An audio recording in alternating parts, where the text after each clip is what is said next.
স্বাধীনতার বিকল্প ইতিহাস বর্ণনা করা শুরু করেছে। এই দেশে নাকি শহীদ রাষ্ট্রপতি জিয়াউর রহমান প্রথমেই বিদ্রোহ ঘোষণা করেন নাই, আমাদের আরেকজন মুক্তিযোদ্ধা কর্নেল ওলি সাহেব নাকি সেই বিদ্রোহ ঘোষণা করেছেন। পর্যায় পর্যন্ত তারা একটা প্রশিক্ষিত দক্ষ জনশক্তিতে রূপান্তরিত হবে, কেউ বেকার থাকবে না এই দেশে। আর খেলাধুলা সংস্কৃতিতে সর্বত্র অংশগ্রহণ করার মধ্য দিয়ে একটা সুস্থ স্বাভাবিক জাতি গঠন করব আমরা ইনশাআল্লাহ। আমরা বলেছি ফ্যামিলি কার্ড দেব, যারা দরিদ্র পরিবার তাদের সেই পরিবারের মহিলা কর্তৃক সেই ফ্যামিলি কার্ডের মালিক হবে, তার ক্ষমতায়ন হবে, মর্যাদাবান হবেন, নিরাপত্তা বৃদ্ধি পাবে, সম্মানিত হবেন, তার সন্তানরা উপযুক্ত লেখাপড়া করে দেশের সম্পদ হবে। আমরা বলেছি কৃষকদের ভাইদের জন্য কৃষক কার্ড দেব, ক্ষুদ্র মাঝারি বৃহৎ কৃষক সবাই এই কার্ড পাবে, যার মধ্য দিয়ে আবহাওয়া রিপোর্ট, কৃষি লোন, মৌসুমের সমস্ত খবর এবং সমস্ত কৃষি উপকরণ ন্যায্য মূল্যে প্রাপ্ত হবে। তার সমস্ত উৎপাদিত দ্রব্য বাংলাদেশে যথাযথ মূল্যে বিক্রি করতে পারবে, সরকার ব্যবস্থা করবে। কৃষকের মেরুদণ্ড যদি, অর্থনৈতিক অবস্থা যদি শক্তিশালী হয়, তাহলে জাতির মেরুদণ্ড শক্তিশালী হবে। আমরা জানি শিক্ষাই জাতির মেরুদণ্ড, কিন্তু আমাদের কৃষক ভাইদের সংখ্যা শতকরা 60-70 ভাগ এই দেশে কৃষি নির্ভরশীল দেশ। এই দেশের কৃষকরা যদি ভালো থাকে, অর্থনৈতিকভাবে যদি সমৃদ্ধ হয়, তাহলে এই দেশের অর্থনীতি সমৃদ্ধ হবে। বলেছে আমরা সকল নাগরিকের হাতে স্বাস্থ্য কার্ড থাকবে, ডিজিটাল স্বাস্থ্য কার্ড থাকবে, যে কার্ড থাকলে সরকারি চিকিৎসালয়ে, হসপিটালে বিনামূল্যে চিকিৎসা দিতে বাধ্য থাকবে।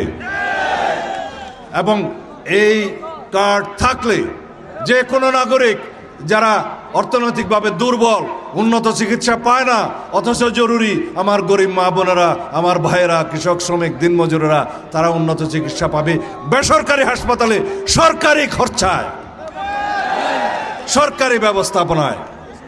আমরা এইভাবে প্রত্যেকটা খাতে সমস্ত জায়গায় আমরা পরিকল্পনা প্রণয়ন করেছি। কর্মসংস্থান ভিত্তিক বাংলাদেশের সমস্ত জনগণের জন্য আমরা পরিকল্পনা নিয়েছি, যাতে কেউ আর বেকার না থাকে। আমরা 18 কোটি মানুষ, 36 কোটি হাত, এই 36 কোটি হাতকে কর্মের হাত হিসাবে গড়ে তুলতে চাই। ইলেকট্রা এয়ার কন্ডিশনার কম বিদ্যুৎ খরচে দেবে অধিক শীতলতা, আর সেভিংসও হয়ে যাবে। তাই আমাদের সন্তানরা কেবলমাত্র ওই শিক্ষা নেবে না যে শিক্ষা ব্যবস্থার মধ্য দিয়ে কেবল ডিগ্রি প্রাপ্ত বেকার সৃষ্টি হবে। তারা সবাই প্রশিক্ষণপ্রাপ্ত, কর্মক্ষম একটা দক্ষ জনশক্তিতে রূপান্তরিত হবে ইনশাআল্লাহ। তাহলে সেই বাংলাদেশ বিনির্মাণের জন্য বৈষম্যহীন, সাম্যভিত্তিক, সুবিচার ভিত্তিক বাংলাদেশে আইনের শাসন প্রতিষ্ঠার জন্য আমরা যে বাংলাদেশ চাই, সেই বাংলাদেশ প্রতিষ্ঠার জন্য বিএনপির হাতকে শক্তিশালী করতে হবে। দানের শীষের মধ্যে একটা ভোট দিতে হবে ইনশাআল্লাহ। কারণ বাংলাদেশের পক্ষের শক্তি হচ্ছে বিএনপি, এদেশের জনগণের দলের নাম বিএনপি, স্বাধীনতার পক্ষের শক্তির নাম বিএনপি, মুক্তিযুদ্ধের পক্ষের শক্তির নাম বিএনপি, এদেশের সমস্ত ধর্ম, বর্ণ, সকল জাতিগোষ্ঠীকে ধারণ করে ঐক্যবদ্ধ করেছে সেই দলের নাম বিএনপি। তাহলে বিএনপি ছাড়া আর কোনো বিকল্প কিছু আছে? আজকে একটা বিকল্প দাঁড়িয়েছে বাংলাদেশে, আপনারা অবাক হবেন না।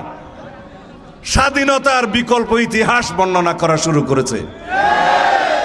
এই দেশে নাকি শহীদ রাষ্ট্রপতি জিয়াউর রহমান প্রথমেই বিদ্রোহ ঘোষণা করেন নাই, আমাদের আরেকজন মুক্তিযোদ্ধা কর্নেল ওলি সাহেব নাকি সেই বিদ্রোহ ঘোষণা করেছেন।